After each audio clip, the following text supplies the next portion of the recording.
Le harcèlement du débiteur. De nombreux débiteurs se plaignent d'être harcelés par téléphone. Ils n'ont pas toujours raison. D'abord, les juges considèrent que si tous les coups ne sont pas permis, celui qui a d'abord tort est celui qui ne paye pas ses dettes.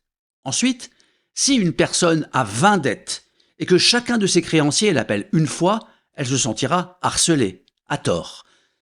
Lorsqu'on est soi-même victime d'un impayé, on trouve tout à fait normal d'appeler son débiteur, éventuellement sur son lieu de travail, ce qui serait légitime si on ne parvient pas à le joindre sur son portable ou à son domicile. En revanche, appeler un débiteur sur son lieu de travail, en se présentant à la personne qui prend l'appel comme un service contentieux, relève potentiellement d'une forme d'atteinte à la vie privée, voire d'un début du harcèlement, ici téléphonique, du moins si cet appel s'ajoute à d'autres appels ou messages électroniques reçus directement par le débiteur.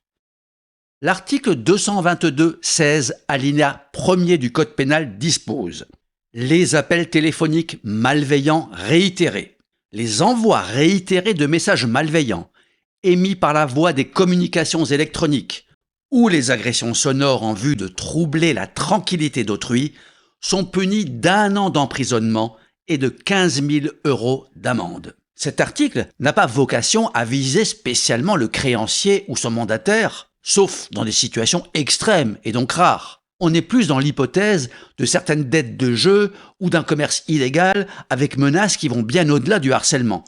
En matière de recouvrement classique, et plus généralement de défense du consommateur, brandir cet article peut calmer le créancier ou son mandataire si effectivement il multiplie les appels téléphoniques ou les messages électroniques, les SMS, les mails par exemple.